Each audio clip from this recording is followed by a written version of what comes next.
Tu es là, tu dors.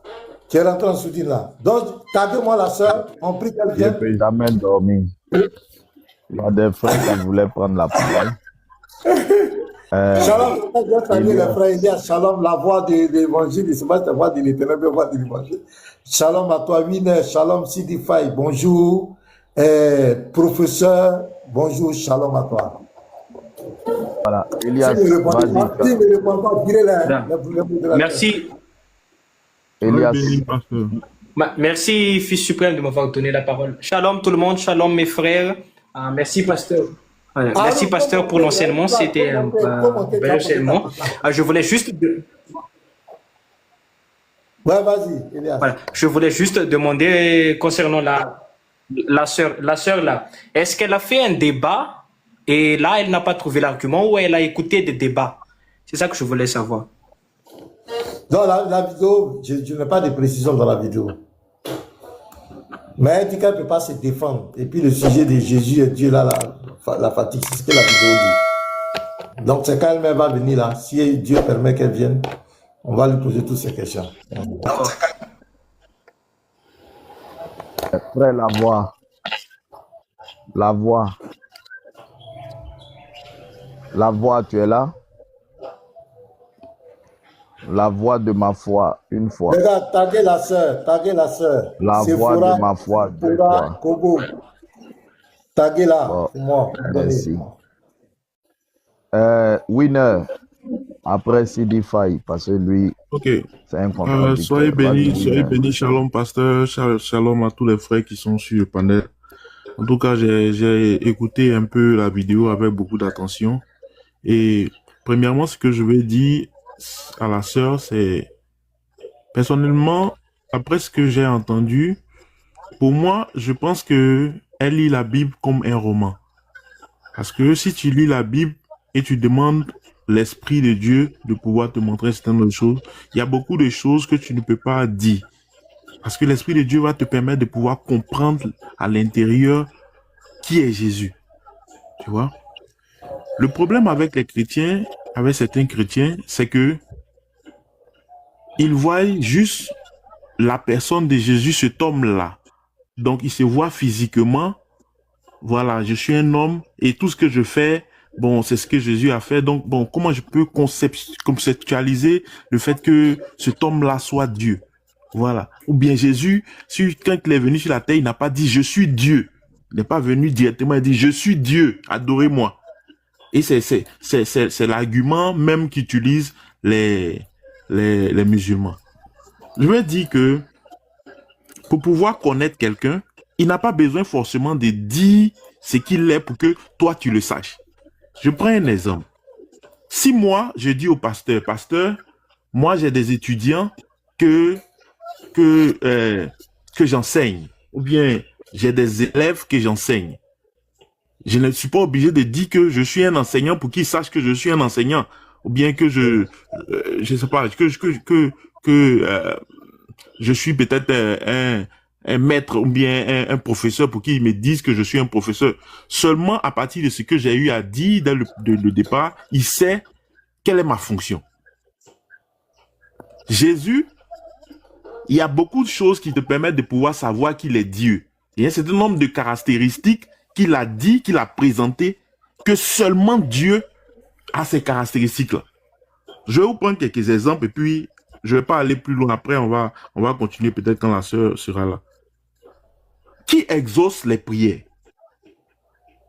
Qui exauce les prières? Jésus dit en Jean 14, verset 13, que « Et tout ce que vous demanderez en mon nom, je. » Il dit « je ». Tout ce que vous demanderez en mon nom, je le ferai. Donc, ça dit que quand on adresse une prière en son nom, c'est pas le Père là qui est en train de le faire, mais c'est Jésus lui qui fait, qui exauce ça. Tu comprends? Si je suis en débat avec un musulman, je vais demander à ce musulman-là, est-ce que Mohamed, lui, peut exaucer tes prières? Tu vois? Ça, c'est le débat directement que je fais à un musulman.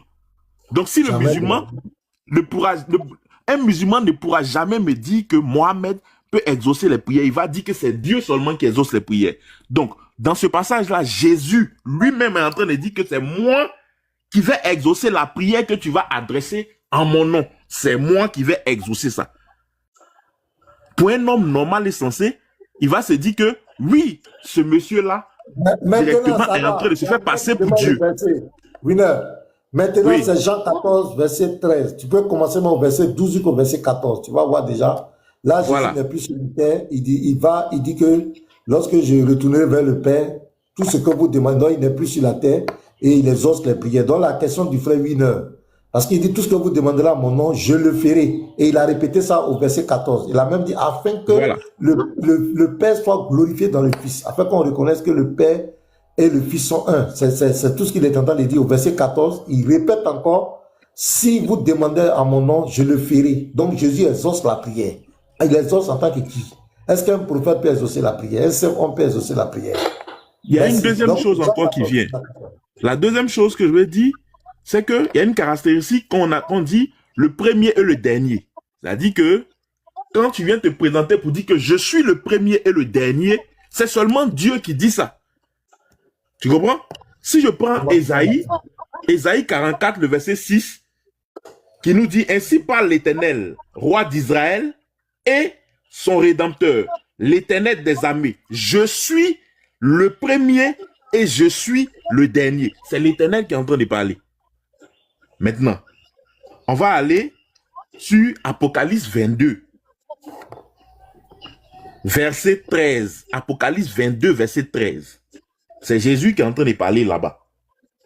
Jésus dit, je suis l'alpha et l'oméga, le premier et le dernier. C'est Jésus qui est en train de dire ça. C'est-à-dire que la caractéristique, ce qui caractérise Dieu là, Jésus est en train de s'attribuer ça. Première des choses, il dit que lui, il exauce les prières. Il incite la mère de qui là? Il vient inciter la maman des gens. Le modérateur, il y a quelqu'un qui est en train d'inciter la maman des gens. Donc veillez à ce qu'il soit mis à l'écart, quoi. Voilà, pour ne pas gâter notre live. Il y a un qui est en train d'inciter la maman des gens. Vas-y, Donc, frère. dans l'Apocalypse 22, verset 13, il dit, je suis l'alpha et l'oméga, le premier et le dernier. La caractéristique de Dieu là, c'est ça Jésus s'attribue. On va savoir c'est qui est en train de parler dans l'Apocalypse 22, verset 16. Il dit, moi Jésus. Donc c'est Jésus qui est en train de parler. Donc Jésus dit qu'il est le premier puis le dernier. Tu vois? Maintenant, je vais aller plus loin même. On dit, qui pardonne les péchés? Si ce n'est Dieu, lui seul. C'est Dieu qui pardonne les péchés. Dans Marc 2, le verset 5.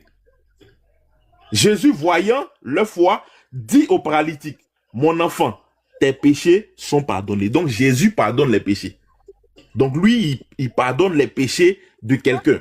Si c'est Dieu seulement qui pardonne ces péchés-là, tu vois, pour ne pas monopoliser, il y a beaucoup de choses à dire, mais je vais m'arrêter là d'abord. Après, je vais continuer si le pasteur me donne la possibilité. Mais seulement avec ces éléments-là. C'est important. Tu sais, ce que nous sommes en train de faire, c'est très important. Nous allons rentrer, nous portons le costume des apologètes. Comment défendre notre foi, comment défendre la divinité de Jésus, c'est vraiment très important. Seulement, je veux qu'on tague la sœur. Hier, elle m'a donné sa parole qu'elle pourrait être là, mais souvent, peut-être d'autres sont un peu... Il y a d'autres qui sont un peu stressés de venir dans un live de 300 ou bien combien de personnes pour parler de ces sujets-là. Ben, je voulais qu'on continue. C'est Sephora Mpora Kobo. Ne mettez pas seulement Sephora. Si vous voulez taguer, vous mettez Sephora Mpora. M''P''O''A Kobo. Voilà, là c'est bon. Vous la taguez là. Continuez de la taguer pour qu'elle vienne. Et en même temps, on va, c'est fils du très là, le professeur est là. Esprit militarisé est là. On va rentrer en profondeur pour vraiment donner des arguments très forts. Avec Winner, donner des arguments très forts pour stabiliser la foi des chrétiens. Parce que le défi des derniers temps, c'est ça. Il faut être capable de défendre ta foi en tout temps, en tout lieu, devant n'importe qui.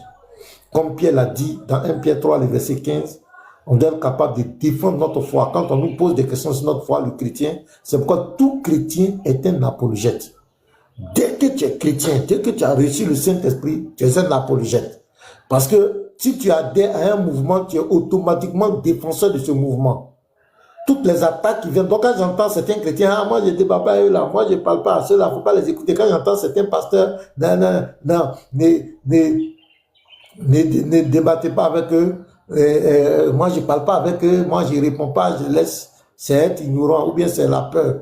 Sinon, un chrétien, si les apôtres de Jésus étaient sur la terre, vous croyez que ça c'était Jésus n'est pas Dieu, Jésus est musulman, le Saint-Esprit, les apôtres n'allaient jamais se taire. Ils allaient apporter une réponse claire. Donc, un chrétien qui n'est pas capable de défendre sa foi, c'est pas normal. Tu dois être capable de défendre ta foi.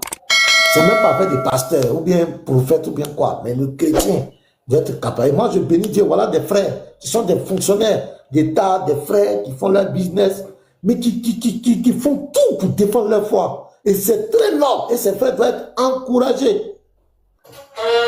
Parce que c'est le défi de la fin des temps. Les gens veulent renverser l'évangile de Jésus. Les kémites sont là-bas, les musulmans sont là. C'est deux grands groupes. S'organisent, font des lives publics, ils prêchent sur les réseaux sociaux pour empoisonner l'esprit des gens, pour détourner les gens de l'évangile de Jésus. Et nous, on est là, d'autres sont là, et moi je ne parle pas, moi je ne parle pas, et quand ceux-là ils sont violents, il faut les laisser, faut les laisser. Quand ils vont convertir tes enfants, tu vas comprendre. Faut te taire, faut pas parler, hein. Faut prendre tes trucs, parler, écouter les apouchous, les émissions bidons qui n'ont ni tête ni queue là.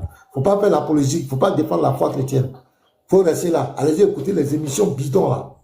Ne pensez pas, ne défendez pas votre foi. Voilà, restez là, vous allez comprendre.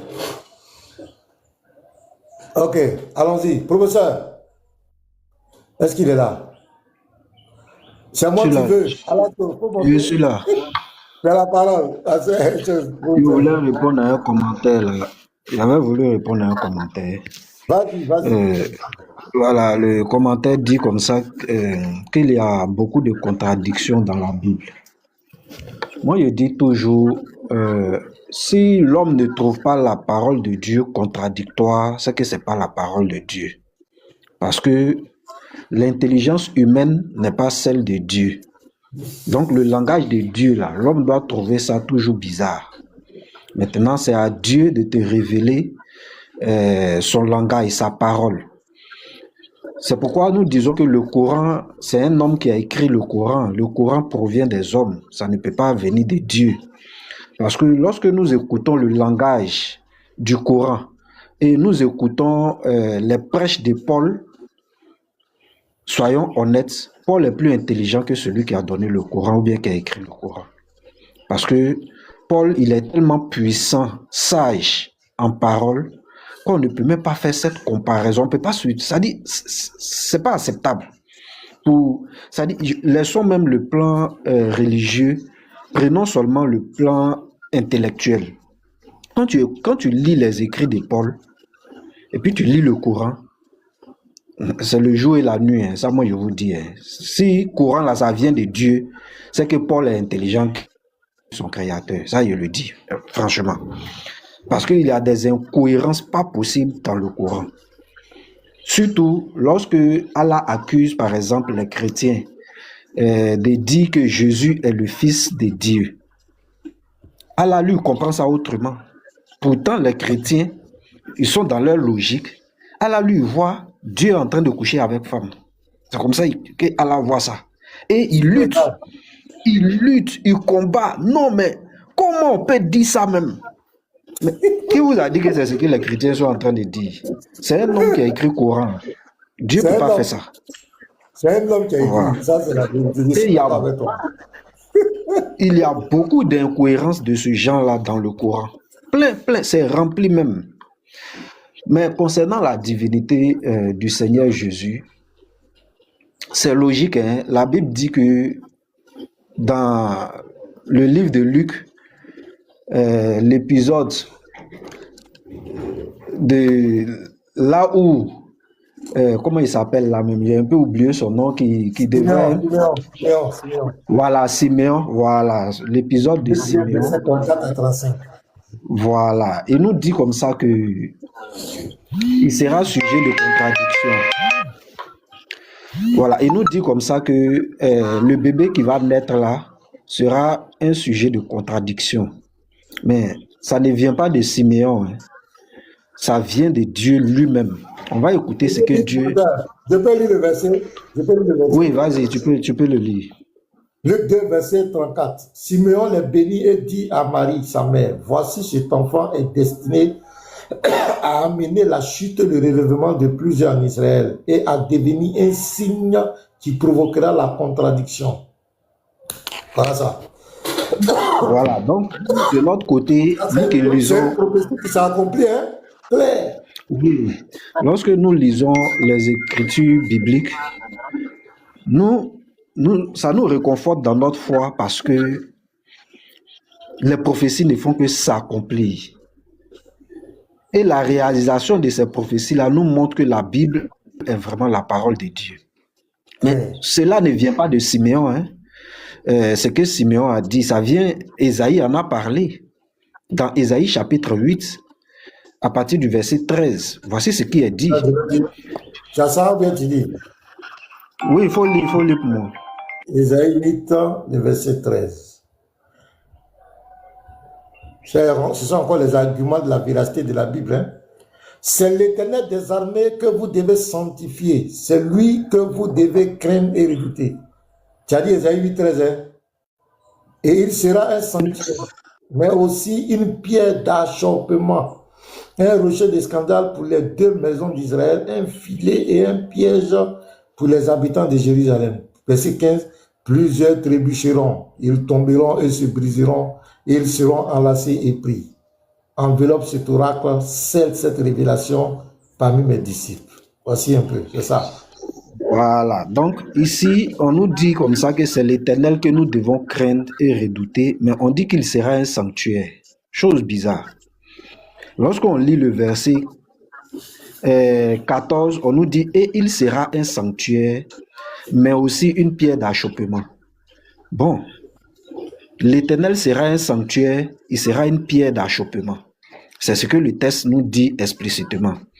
Mais à la fin, qu'est-ce qui est dit? Dieu demande à Ésaïe, enveloppe cet oracle, scelle cette révélation. Il faut cacher ça. Il faut voiler cette révélation-là. Donc, le Christ, quand on lit Colossiens, le Christ est un mystère, c'est le mystère de Dieu.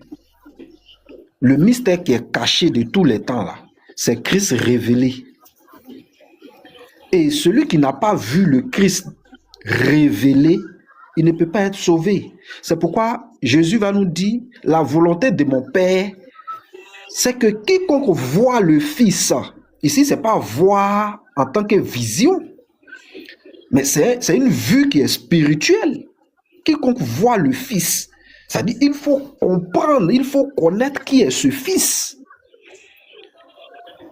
C'est celui-là qui a la vie éternelle.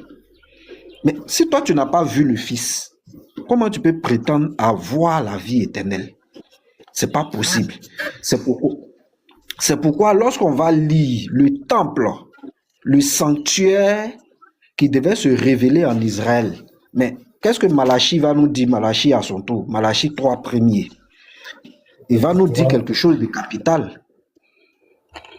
Malachie 3, le verset 1er. Je lis ça.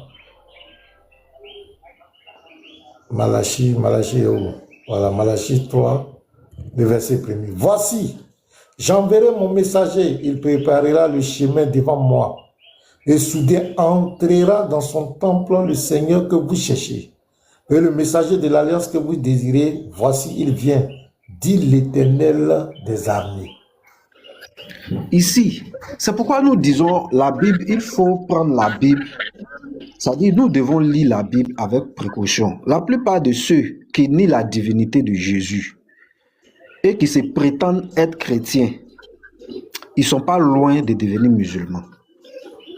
Et moi, j'ai remarqué, ceux qui se convertissent, ceux qu'on arrive à détourner là, c'est ceux-là qui ne sont pas assis dans leur foi, c'est-à-dire qui ne croient pas que Jésus soit le grand Dieu des cieux. C'est ces derniers-là qu'on arrive à convertir facilement.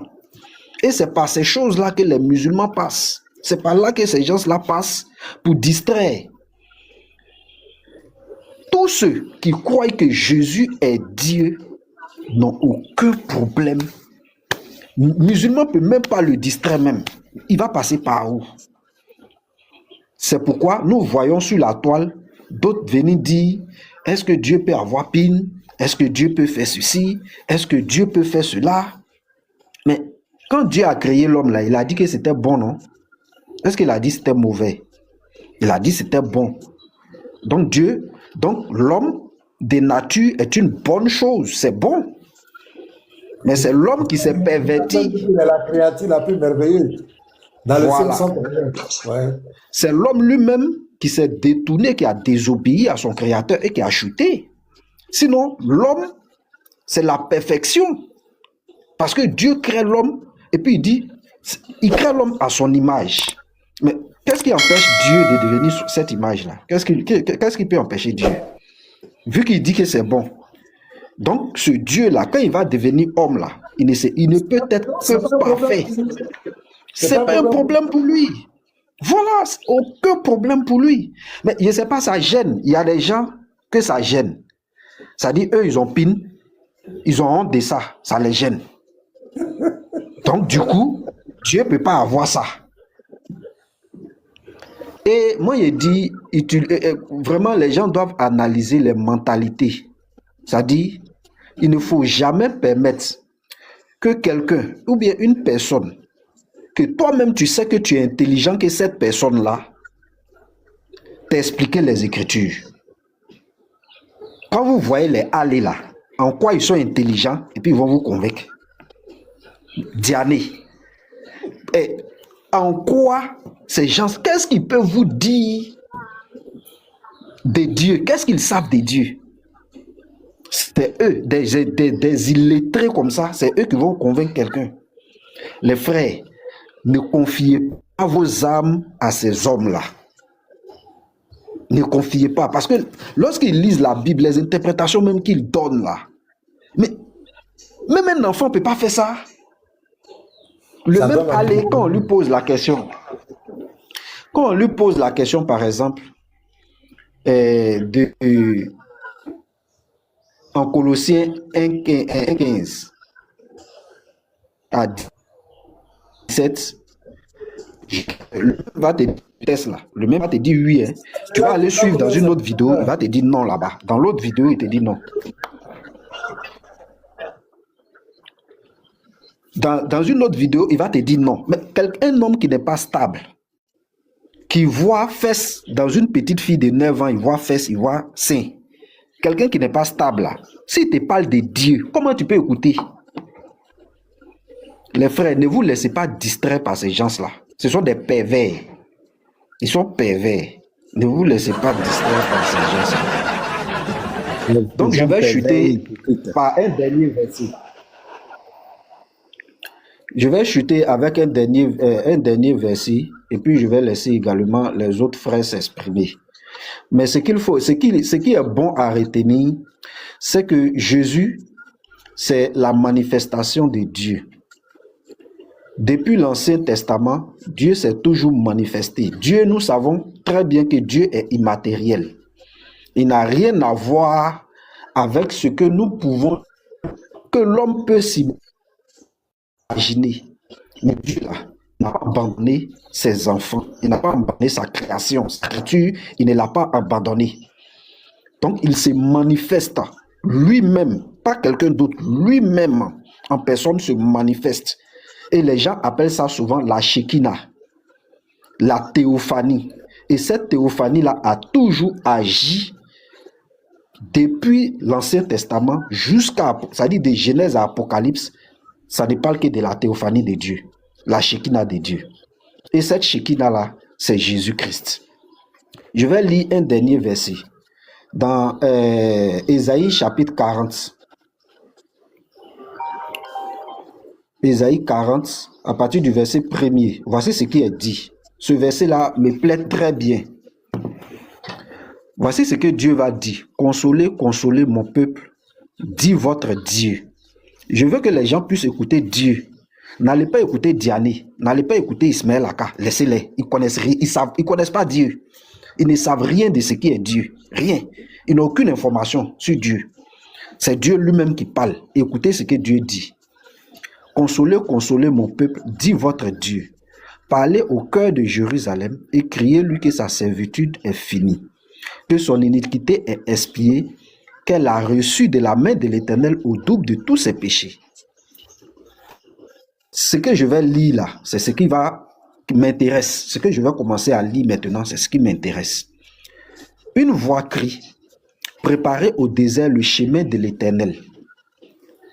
La voix qui va crier là, c'est pas pour préparer le chemin d'un prophète. C'est pas pour préparer le chemin de quelqu'un d'autre. C'est bel et bien pour préparer le chemin de l'Éternel. Une voix crie, préparez au désert le chemin de l'Éternel, aplanissez dans les lieux arides une route pour notre Dieu. Donc la voix qui va crier là, c'est une route pour nous, notre Dieu, qu'elle va venir préparer. C'est pas là.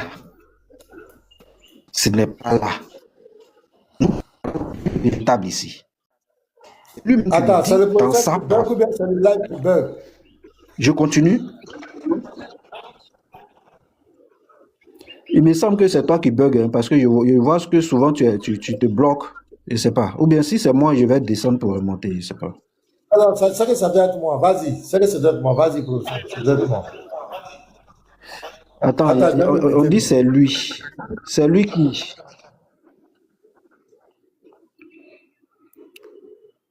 Ah, le verset.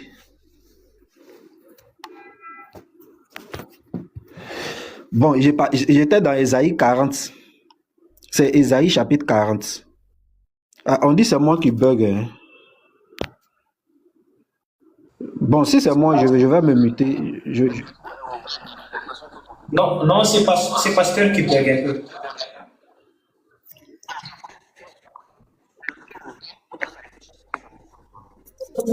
Professeur, il faut continuer. Continue. Ça va, les bébés, ça va. Continue. Donc, tu as presque fini là. Est-ce que mon micro est ouvert? Bon, je vais terminer. Est-ce que mon micro était ouvert pendant que tu parlais? Non, c'était fermé, c'était pas ouvert. Je vais terminer rapidement et puis passer la parole. Donc, j'ai dit, c'est Ésaïe 40 à partir du verset 1er que j'étais en train de lire, mais j'étais au verset 3. Donc, je vais reprendre le verset 3. Une voix crie, préparez au désert le chemin de l'Éternel. Aplanissez dans les lieux arides une route pour notre Dieu. La route qui est préparée là, c'est pour nous, notre Dieu. Pardonnez. Vous avez votre Dieu, non? Jean-Baptiste est venu préparer une route pour nous, notre Dieu. Pardonnez. Laissez-nous, on va adorer nous, notre Dieu. C'est ce que la Bible nous dit là. C'est ce que nous on prend. Je poursuis. On dit que toute vallée soit exaucée, que toute montagne et toute colline soit abaissée. Que les coteaux se changent en plaine et les défilés étroits en vallons. Écoutez le verset 5. C'est très intéressant. Ésaïe 40, verset 5. Alors la gloire de l'Éternel sera révélée. Lorsque Jean-Baptiste va venir préparer la route là, voici ce que la parole dit. Alors la gloire de l'Éternel sera révélée et au même instant, toute chair la verra. La gloire de l'Éternel sera révélée et au même instant, toute chair la verra, car la bouche de l'Éternel a parlé. C'est de ce Dieu-là que nous sommes en train de parler. Hein. C'est de lui-là, ce Dieu-là, qui a dit qu'il va révéler sa gloire et que toute chair va voir cette gloire-là. C'est de ce Dieu-là que nous sommes en train de parler. Hein. Jean 1, 14. Une gloire comme la gloire du Fils unique venu du Père. C'est cette gloire de Dieu-là qui s'est révélée et qui a été vue par toute chair. C'est de ce Dieu-là que nous parlons. Donc, quand Allah dit, les gens disent que le Christ c'est Allah là. Aucun chrétien ne peut dire que le Christ c'est Allah. Personne ne peut commettre cette bêtise-là de dire que le Christ c'est Allah. Ça, c'est un blasphème. Le Christ ne peut pas être Allah. Pour nous, Allah là, il n'est rien. Le Christ, il est Dieu véritable. Donc, je m'arrête là. Comme ma connexion n'est pas trop stable, je m'arrête là. Et je passe la parole aux autres frères également.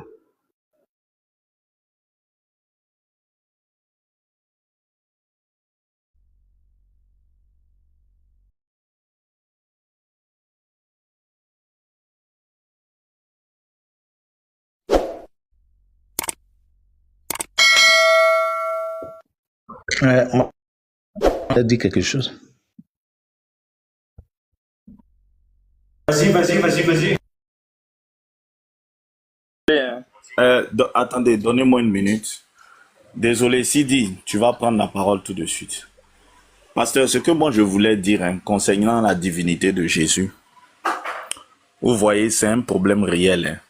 Quand vous écoutez le témoignage de la sœur, c'est un problème réel.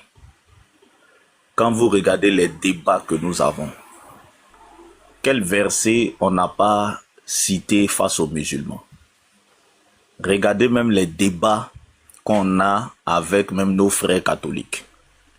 Vous voyez, ça prouve que c'est un véritable problème. Mais le Seigneur a dit quelque chose et que des fois, nous qui avons compris, on oublie un peu. C'est que reconnaître l'identité réelle du Christ, savoir qui il est, c'est avant tout une révélation. C'est avant tout une révélation. Et ce n'est pas par des discours persuasifs qu'on peut emmener quelqu'un à connaître Christ. Vous pouvez bombarder quelqu'un de 50 000 versets, de 60 000 versets bibliques. Si le Seigneur ne lui donne pas la révélation, il ne va pas comprendre. Ou vous pouvez aborder quelqu'un avec un seul verset biblique et les écailles tombent de ses yeux. Donc souvent, ces frères et sœurs qui sont mal affermis là, moi je pense que d'abord il y a le problème des révélations, mais il y a le problème aussi de ceux qui enseignent. Ceux qui enseignent et qui ont compris pensent que c'est facile de comprendre. Donc quand ils abordent quelqu'un, comme ils sont convaincus de leur force de frappe, de leur capacité de persuasion, vous voyez, il y a ce zèle facile là, qui fait que non, viens, moi je vais t'expliquer, je suis sûr que tu vas comprendre, moi il va t'expliquer, frère, on ne comprend pas Jésus avec les explications. Si on comprenait Jésus avec les explications, tous les musulmans seraient convertis. Tu ne peux pas expliquer la divinité de Jésus à quelqu'un et puis il va comprendre. Regardez le monde. Il faut que nous qui expliquons ça facilement, on comprenne que c'est facile pour nous parce qu'on a reçu la révélation. Et il faut qu'on comprenne que ceux qui sont en face, c'est pas facile pour eux de comprendre. Quand on est en train d'argumenter, il faut qu'on aille dans l'esprit que on va aborder un sujet très difficile.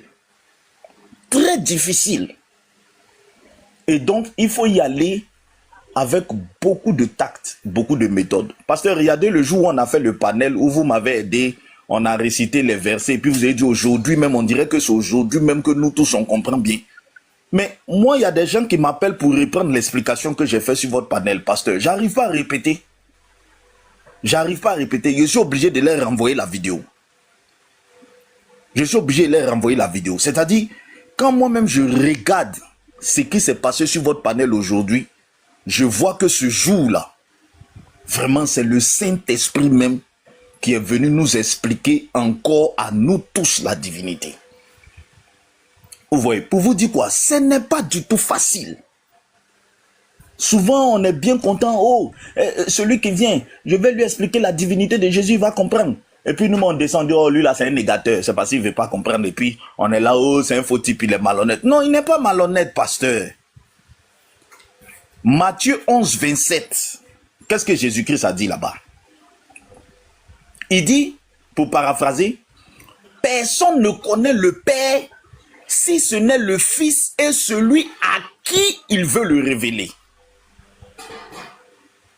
Donc, il n'a pas dit personne ne connaît le Père si ce n'est celui qui est enseigné. Non.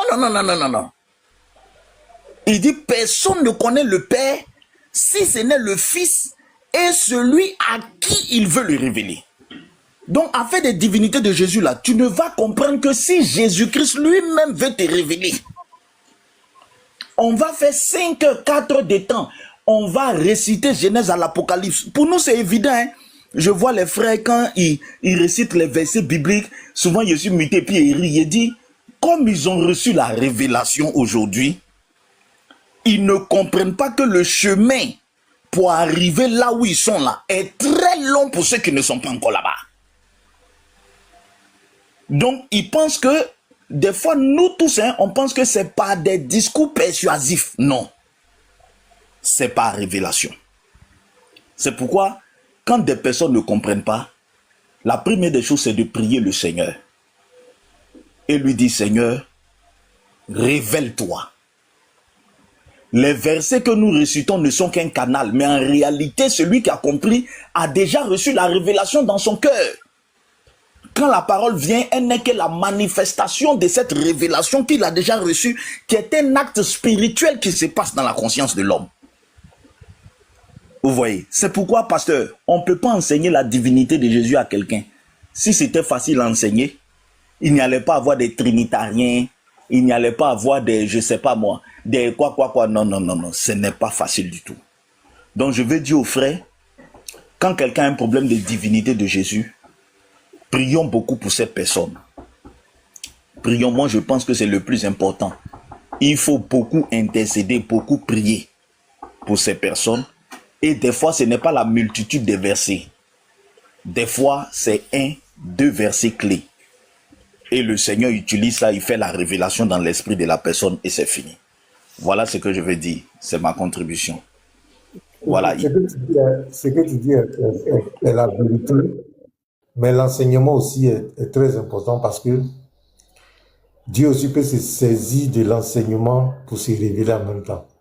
Donc, il ne faut pas qu'ils vont interpréter tes propos pour faire croire que ceux qui enseignent, qui donnent les versets, ce n'est pas important. Non.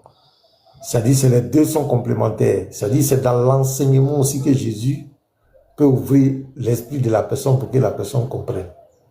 Voilà, c'est ce que je voulais ajouter à cette précision. Fils du Très-Haut n'a pas dit le fait d'enseigner, donner les versets, ça ne sert à rien. Mais il met l'accent sur la révélation. Donc, par l'enseignement aussi, le nombre de versets qu'on donne peut être un déclic. Le Seigneur peut utiliser ça pour faire comprendre à la personne.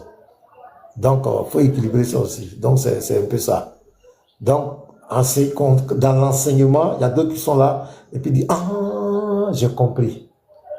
Ça dit, c'est par rapport à l'enseignement. Il y a eu un verset qui est venu, mais s'il n'y a pas eu ce verset, souvent la révélation ne peut pas venir comme ça. C'est par la parole, par la prédication que la révélation peut venir.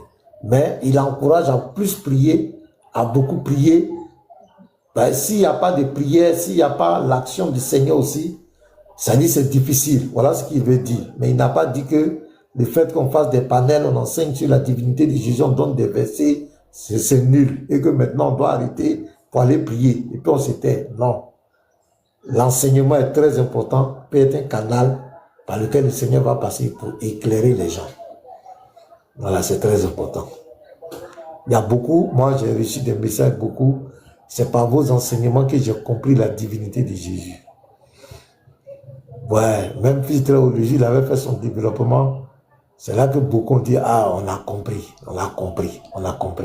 Mais c'est parce qu'il y a eu un enseignement. C'est pas tombé comme ça du ciel. Le Seigneur n'a pas apparu à la personne, c'est moi Jésus. Mais il y a eu un enseignement. Il y a eu la révélation. Parce que la parole même qui est écrite là est déjà une révélation. C'est une puissance qui peut faire tomber les écailles de Dieu. C'est quoi on dit, la parole de Dieu est une épée à tout tranchant. Qui peut trancher même, qui rentre dans l'âme, dans la moelle de l'homme. Donc, que Dieu nous bénisse. Sidify, qu'est-ce que tu veux dire? Voilà. Pasteur, rapidement, avant que Sidi parle, bonjour à vous. C'est pourquoi, moi, quand je vous ai vu, Sidi, j'ai parlé 2 minutes seulement, il n'y a pas duré. Ok. Voilà. C'est pourquoi je disais que je suis tombé vraiment admiratif de vos enseignements quand j'ai commencé à scroller sur TikTok. Vous voyez la divinité, la sœur, j'ai suivi la vidéo. D'abord, c'est... Comment? C'est qui? Tu bugs, hein? Bon, moi, je t'entends. Hein. Moi, on t'entend, mais on ne te voit même pas débuter. Est-ce que on ne te voit même pas débuter? Bon, descends pour remonter. Descends pour remonter. On va garder ta place. Descends pour remonter. Tu dois bugger. Tu bugs. Descends pour remonter.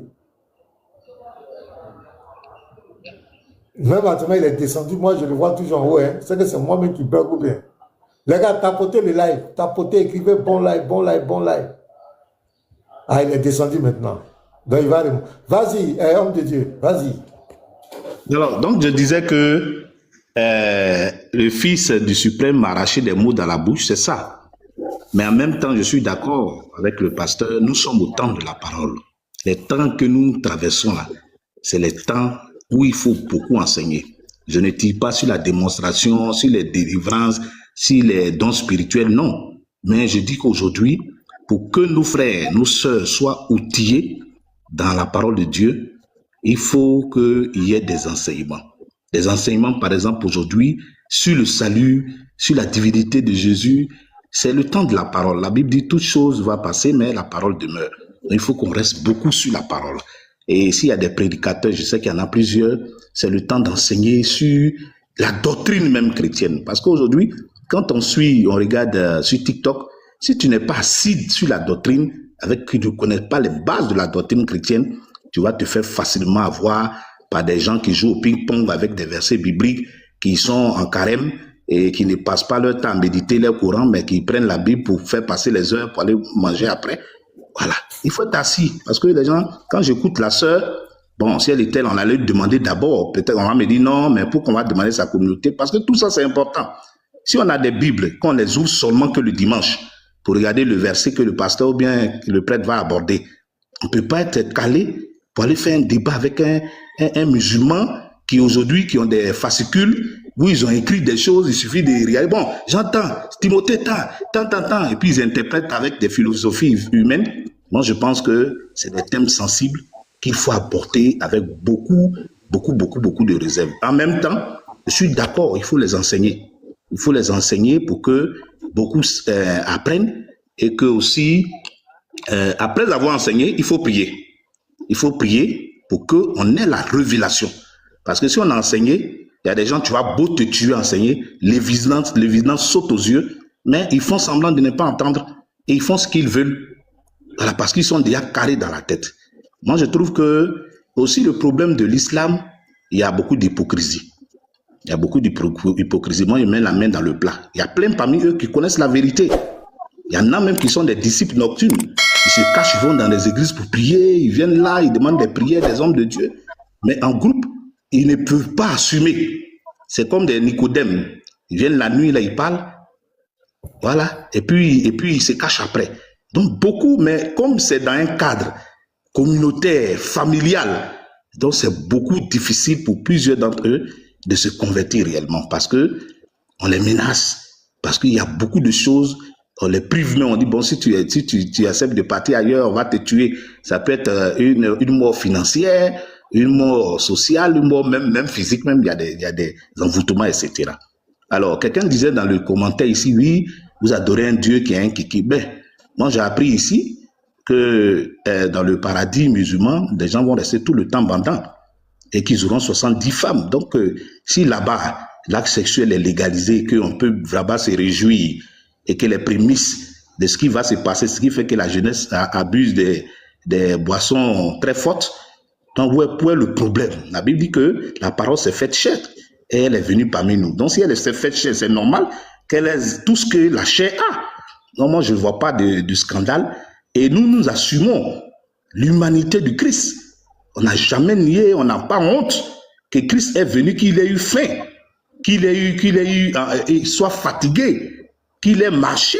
Nous, les chrétiens, on l'assume. En tout cas, moi, je l'assume clairement par rapport à eux qui disent une chose et qui disent le contraire. Pour laisser la parole encore aux frères, si les musulmans ont un faille, je voudrais bien aussi savoir pourquoi on accuse les chrétiens, qu'on dise par exemple Jésus est venu, il n'est pas venu pour l'humanité, pendant que dans le Coran, on dit que la langue qui sera pareille, ça sera l'arabe. Et quand le musulman doit prier, il va diriger sa natte vers la Mecque, et la mosquée doit être dirigée de l'autre côté. Bon, je voudrais qu'il nous explique un peu. Et puis, pasteur, pour terminer aussi, pour chuter là, je pense que ce qui fait que plusieurs chrétiens ne sont pas outillés aussi devant les musulmans, c'est parce que on n'a pas la maîtrise du Coran. Parce que si le musulman, il va naviguer seulement dans la Bible, et que toi, tu n'as pas d'argument pour aller aussi naviguer dans le Coran, tu n'es pas à 100% devant lui. Parce que lui, il peut prendre Éphésiens, oui, Luc a dit, Paul a dit, tant, mais toi, qui connais pas peut-être l'arabe, ou même qui n'a pas l'habitude de lire le Coran, tu n'as pas d'argument pour répliquer. C'est pourquoi tout à l'heure, je disais que du travail que vous faites ici, les lives que vous faites ici sont vraiment à encourager. Parce que moi, je l'avoue, grâce à vous, je commence à comprendre et à connaître certains versets coraniques. Et je les note. Parce que c'est important, dans un débat, il ne faut pas aller seulement avec toi sur ta stratégie. Il faut connaître aussi la stratégie de l'ennemi. Il faut l'étudier. Et si tu l'étudies, tu auras du répondant.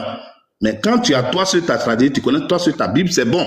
Mais tu n'auras pas d'argument pour le contrarier de l'autre côté. Et ça, c'est très utile. Donc, je vais arrêter là pour que Sidi parle un peu, et puis peut-être après rebondir. Merci. Merci, frère. Merci, homme de Dieu. Sidi Faye, vas-y, Sidi.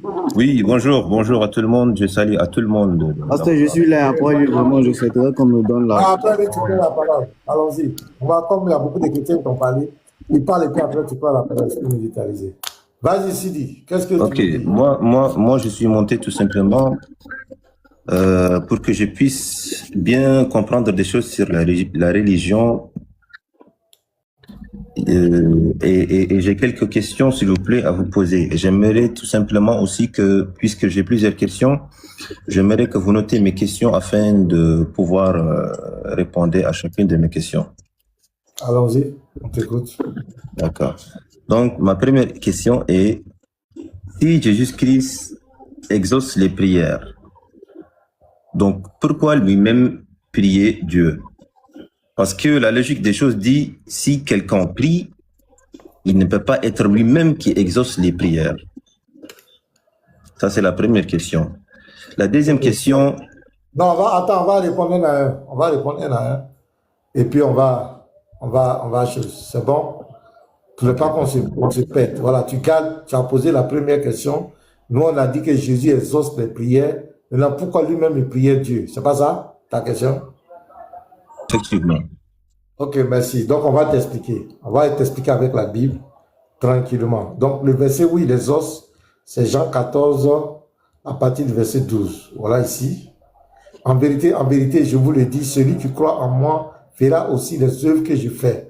Et il en fera de plus grandes parce que je m'en vais au Père. Donc ici, il quitte la terre.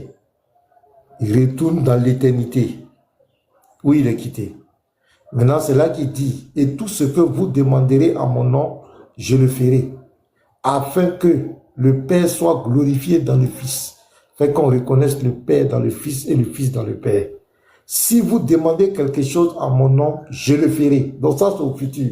Là, quand il ne sera plus sur la terre, quand il va retourner dans l'éternité, c'est là qu'il va exaucer les prières. C'est ça, on a posé la question, quand il retourne dans l'éternité, qu'il exauce les prières, il exauce en tant que qui? Donc ici, ce n'est pas sur la terre d'abord.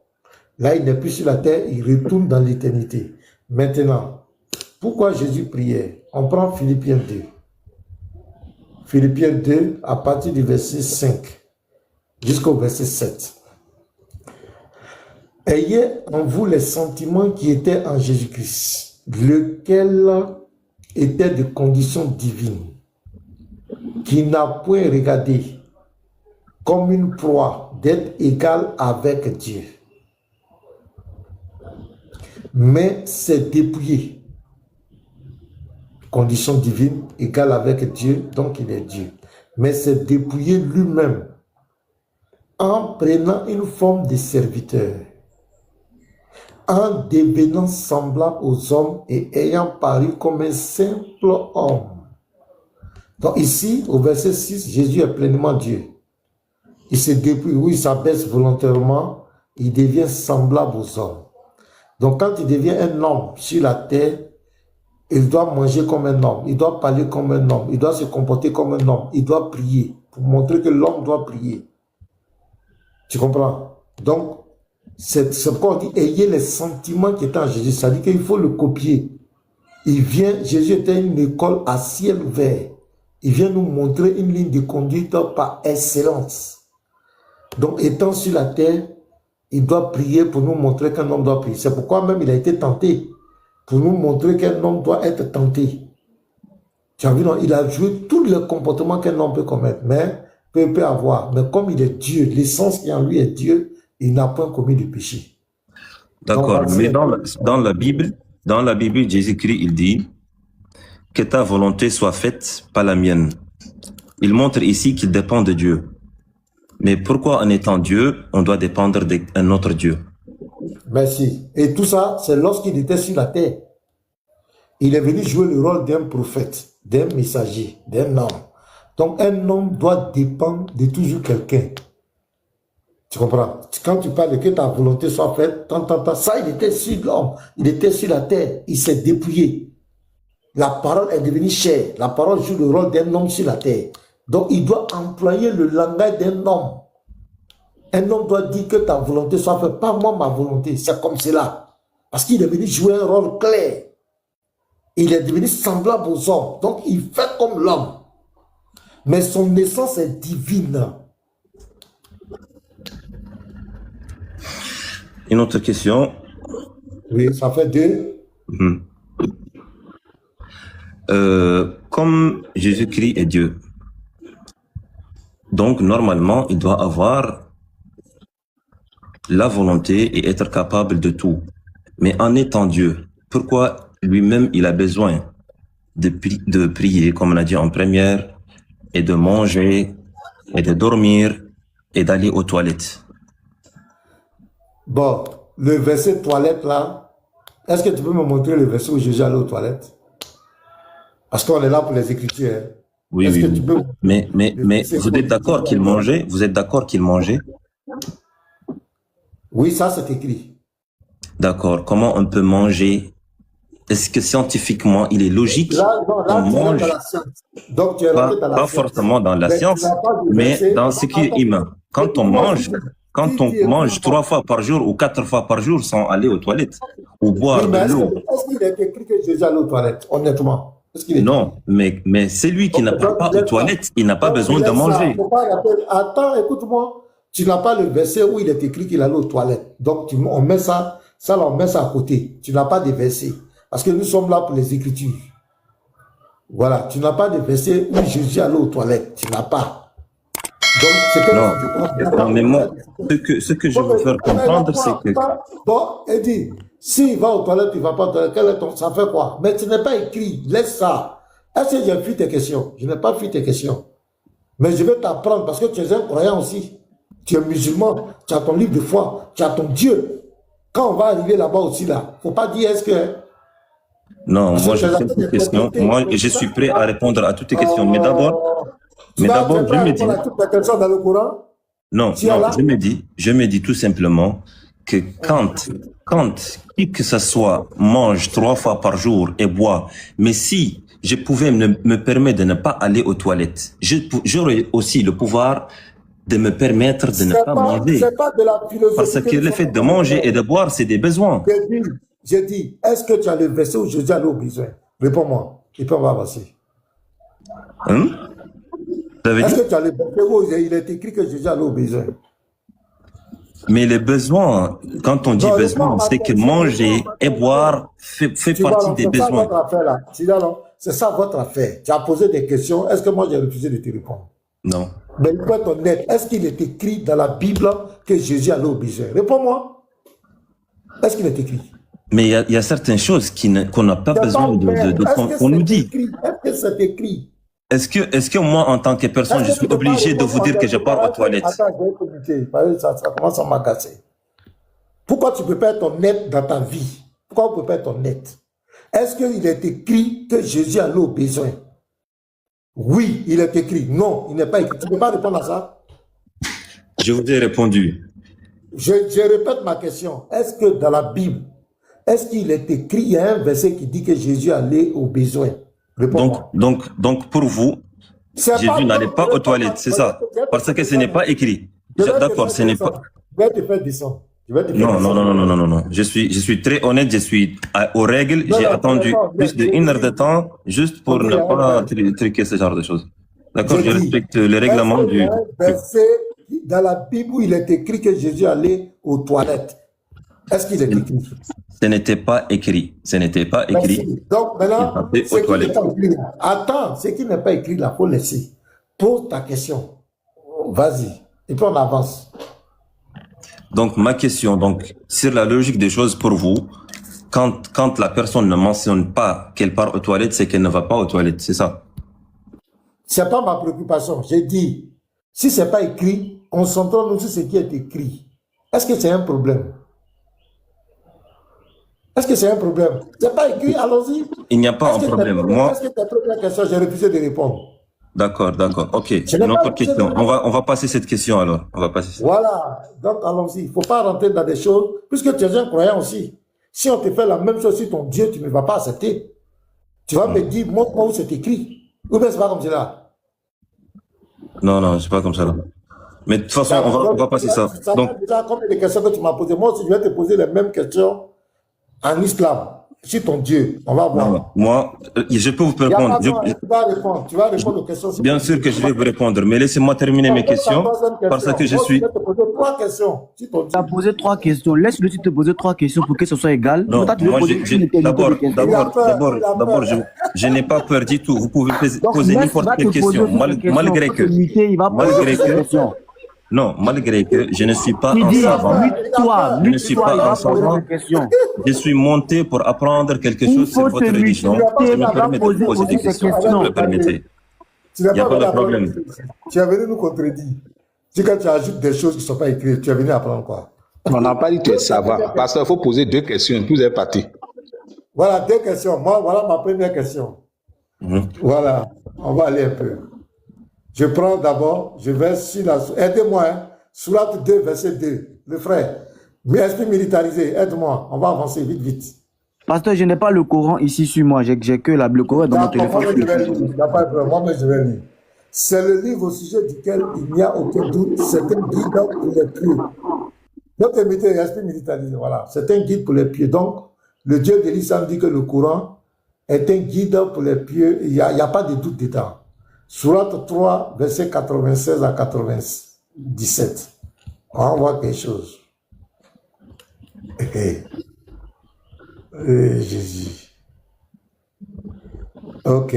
Donc, la première maison qui a été édifiée pour les gens, c'est bien celle de la Mecque, Baka, bénie et une bonne direction pour l'univers. Donc, Allah dit que la Mecque là-bas, là, c'est un endroit qui est béni. Une bonne direction. Verset 97. Là sont des signes évidents parmi lesquels l'endroit où Abraham s'est tenu debout et quiconque y entre est en sécurité. Donc celui qui va à la Mecque là-bas, là, au pèlerinage, il est en sécurité. Et c'est un devoir envers Allah pour les gens qui ont les moyens d'aller faire le pèlerinage de la maison. Très bien, c'est par rapport au pèlerinage. Et quiconque ne croit pas, Allah se passe largement des mondes. Ma question. Donc Allah dit ici que la Mecque là-bas, c'est un endroit qui est béni et quiconque y entre est en sécurité. Ma question, toutes les calamités qui s'abattent sur la Mecque, les gens, les pèlerins qui meurent par milliers, pratiquement chaque année, qui les garde? D'abord, il faut comprendre le sens de la sécurité, dans la religion islamique. Il faut savoir que nous, en tant que musulmans, on a comme objectif de venir sur cette terre, d'adorer Allah.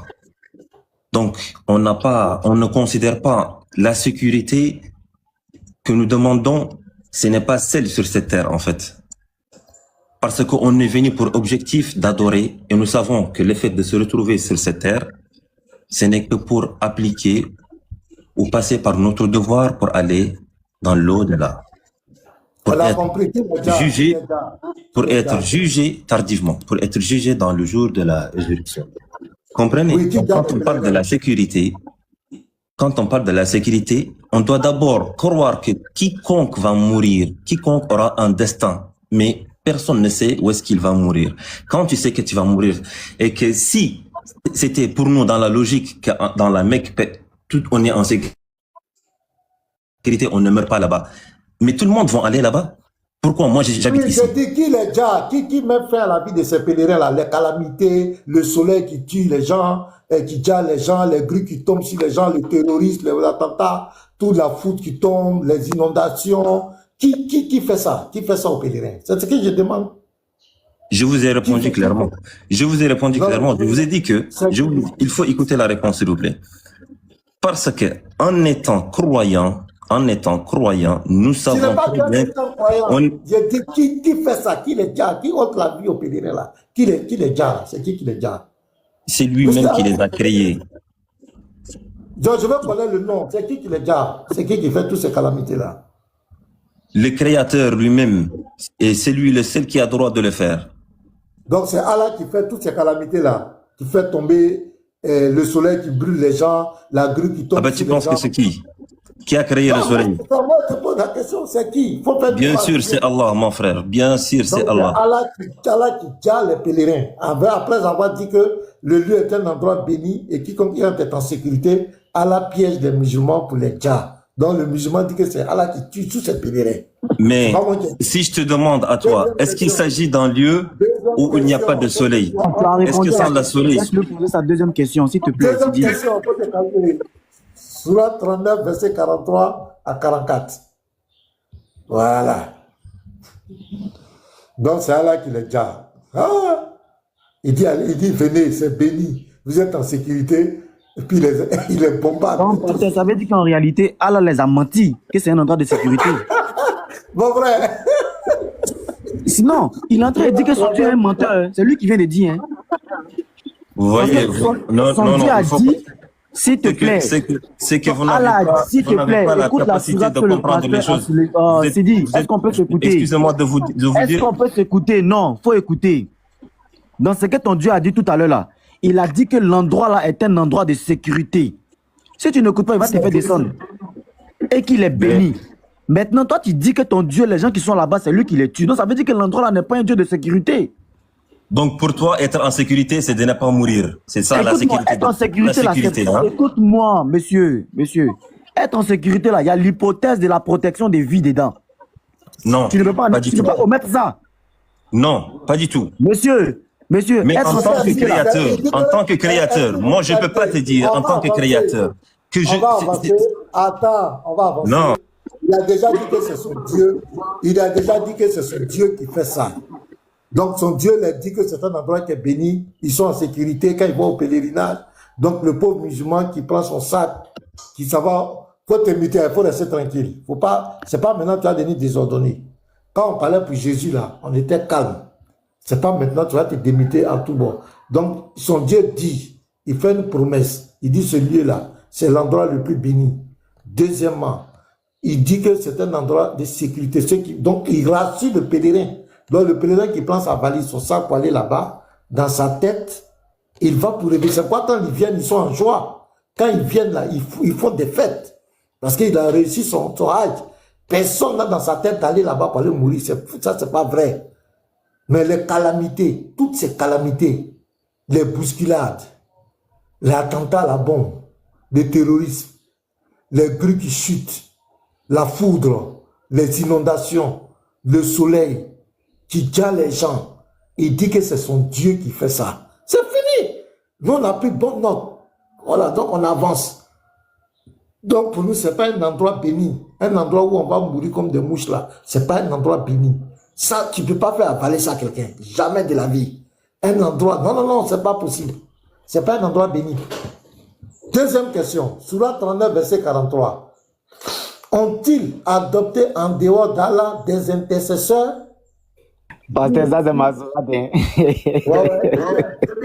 Ont-ils adopté en dehors d'Allah des intercesseurs?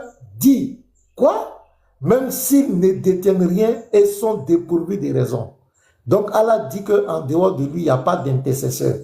Un intercesseur, c'est celui qui plaide la cause de quelqu'un auprès d'un Dieu. Donc, on continue. Donc, il a dit tout à l'heure, si Jésus était Dieu, pourquoi il priait? Donc, Allah aussi dit que, écoutez bien, Sourate 39, verset 43, ont-ils adopté en dehors d'Allah des intercesseurs? Donc, Allah est l'intercédeur par excellence. Donc, on ne doit pas prendre d'intercesseur en dehors de lui. Dit quoi? Même s'ils détiennent rien et sont dépourvus. Verset 44 dit, l'intersection tout entière appartient à Allah. Donc, l'intercession là, ça appartient à Allah. Donc, Allah est un intercédeur. À lui la royauté des cieux et de la terre, puis c'est vers lui que vous serez ramenés. Ma question, M. Sidi Faye, je relis encore, Sourate 39, 43, ont-ils adopté en dehors d'Allah des intercesseurs? Donc Allah est l'intercesseur par excellence et l'intercession tout entière lui appartient. Donc Allah est un intercédeur. Ma question, si Allah est Dieu, il intercède auprès de quel Dieu? Voici ma question. Si Allah est Dieu, il intercède auprès de quel Dieu? Attends, remontez le frère là. Il dit on va faire descendre. Fils du Très-Haut, je ne sais pas, tu n'es pas serein matin là. Hein? Ok. Le frère, on va te faire monter, Jacques du ciel. Il ne faut pas sentir, on va te faire monter tout à l'heure. On m'a fait descendre. Aïe. Le modérateur même en titre, on te fait descendre. C'est que tu es en danger, hein? Qui a fait ça? Sidi, Sidi. Voilà, ça doit être une erreur de choses. Allô? Sidi, Allô? Allah, Vous m'entendez? si Allah est Dieu, il intercède auprès de qui? Sourate 39, verset 43 à 44. Allah intercède auprès de qui? De quel Dieu? Vous avez dit? Mon frère, c'est pas le moment de me distraire. Hein. Sourate 39, verset 43 à 44. Basdé, il ne peut pas attendre. Parce que ce qu'il va donner là, c'est même avoir bien relire la sourate pour le servir. Attendez, je suis en train d'ouvrir le livre, s'il vous plaît. Une seconde. Ah, ça me l'a dit. Depuis jeudi là, tu sais, maintenant tu lis le livre. En fait, moi je ne peux pas prendre au sérieux ce dialogue, puisque vous êtes en train de me muter quand vous voulez, et vous ouvrez quand vous voulez. Voyez, donc ça ne passe pas comme ça le dialogue. Regarde, arrête de pleurer. Quand tu es venu ici, tu as posé des questions. On ne t'a pas empêché de t'exprimer. Tu as posé tes questions. Vous êtes là, regardez, vous êtes là en tant que pasteur. Je ne sais pas, vous êtes là en tant que qui, mais vous êtes là en tant que pasteur. Bon, okay, donc, les gens... Non, attendez, s'il vous plaît. Attendez. Ça va. S'il vous plaît. Bon, si le pasteur même est fâché, c'est que c'est gâté. C'est pour inciter maintenant. Vice, je lui ai posé une question. Vous êtes là en tant que qui? Vous êtes là, c'est autre chose, fils, pardon. Faut même pas lui donner l'occasion de truc. On lui a posé une question, il est incapable de répondre. Attends, je viens. Quand c'est dans la Bible, quand c'est pour poser des questions dans la Bible, ils sont zélés. Mais quand on pose des questions dans le Coran, ça rentre maintenant, tu es là, pourquoi, tu es qui, tu es tant, ça commence à pleurer. Vous venez de voir. Pasteur, s'il vous plaît. S'il vous plaît, je voulais... Mais, attends, je vais finir, je vais te donner la parole. Pardon, frère. Quand c'est demi nous deux là, on sent un truc, voilà. Il y a un qui s'appelle Irie Charles, on va le faire monter. Il dit qu'il est musulman aussi. On le prend. Voilà. Je veux dire une chose par rapport... Irie qui est musulman. Souvent même, il y a des gens qui font des choses. Toi, tu es Irie, tu es musulman. Oui, pasteur. C'est son choix. Monsieur Irie, attendez.